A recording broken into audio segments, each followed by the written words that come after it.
Siya po si Police Officer Balahagia. Bakit sangkap pa siya sa kidnapping?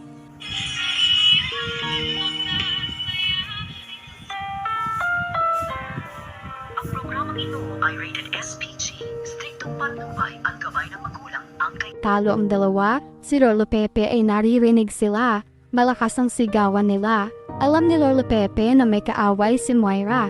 Sinilip niya ang bintana. Nakasiwang ito ng kaunti.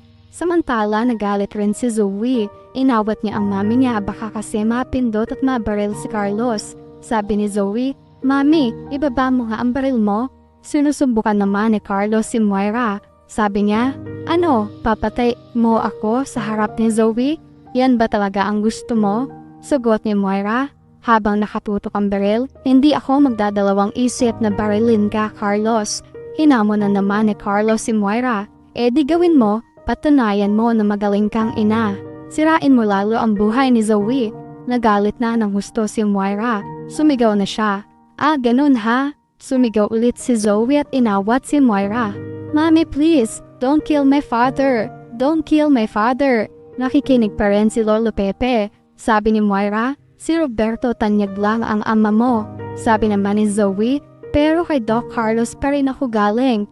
I still owe him my life. Mommy, please, tatay ko pa rin siya. Kaya please don't kill my father." Naggulat si Lolo Pepe sa mga sinabi ni Zoe. Kumalma si Moira. Maya-maya ay umalis na siya at iniwan ang mag-ama. Napasabi sa sarili si Lolo Pepe dahil sa mga natuklasan niya. Si Doc Carlos, ang tunay na ama ni Zoe. Nagkayakapan naman ang mag-ama at nakita ulit ito ni Lolo Pepe. Samantala, hindi mapalagay si Lineth sa inasta ni Carlos, lalo na nung nagtanong siya, bakit siya tinawag na daddy ni Carlos? Duda siya sa sinagot ni Carlos tungkol sa pagde-deny niya. Bakit siya tinawag na daddy ni Zoe? Gusto makausap ni Lineth si Zoe, baka sakali may makuha siyang detalye o clue. Maiisip ni Lineth na humingi ng tulong kay Annalyn para makausap niya si Zoe. Tatawag siya sa anak. "Anak, nakausap ko si Zoe pero may mga tanong sa isip ko na siya lang ang makakasagot. Maaari mo bang tulungan ako?" Sabi ni Annalyn. "Oo naman po, Nay." Sabi ni Lineth, "Meron bang paraan para malaman mo kung nasaan si Zoe? Gusto ko sana siyang puntahan." Sagot ni Annalyn, "Sige po, Nay, maghahanap po ako ng paraan para makontak ko po si Zoe." Samantala ginagamot ni Zoe ang mga sugat ng lolo niya. Hindi naman makatiis si Lolo Pepe na hindi matanong si Zoe tungkol sa tunay niyang ama. Pero hindi naman siya nagpapahalata na may narinig siya kanina. "Apo, pwede bang magtanong?" Sumagot si Zoe.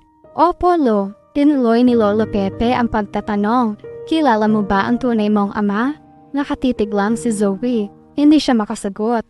"Bakit niyo po natanong, Lo?" Sagot ni Lolo Pepe. "Wala lang, naalala ko lang kasi. Ngayon alam mo na hindi si Obeng ang tunay mong ama. Magpipilit kang malaman kung sino talaga ang daddy mo. Alam mo na ba kung sino ang tunay mong daddy?" Dahan-dahang sumagot si Zoe. "Opo, Lo, nakilala ko na siya. Pero kahit nakilala ko na siya, si daddy pa rin ang tinuturing kong tunay na ama. Mas nararamdaman ko ang pagmamahal at pagmamalasakit niya sa akin." Sabi ni Lolo Pepe. "Apo, mahal kita. Kahit anong mangyari, apo kita. Tinuturing pa rin kitang tunay na apo." Samantala nagpunta ang mga pulis sa ospital kung nasaan nakakonfine si Giselle.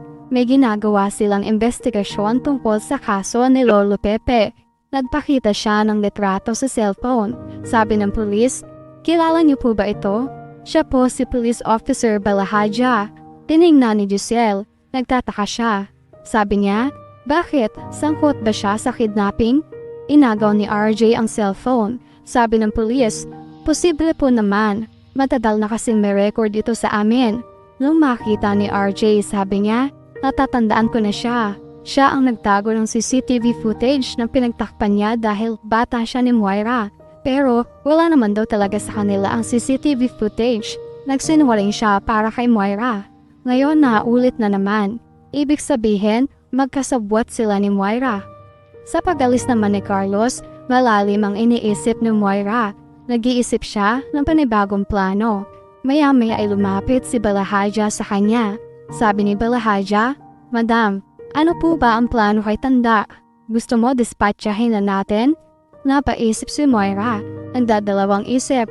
Sabi niya, okay lang naman yun sa akin. Ang kaso, si Zoe.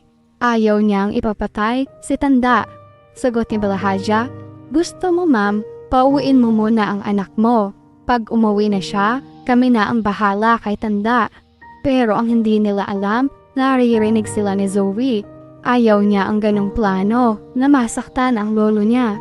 Kailangan niya magawa ng paraan na makatakas si Lolo Pepe. Pero paano? Sabi niya, hindi niyo pwedeng saktan ang lolo ko. Kailangan makaligtas siya dahil sinusubukan ni Annalyn na matawagan si Zoe dahil na rin sa request ng kanyang nanay. Makakausap ni Annalyn si Zoe.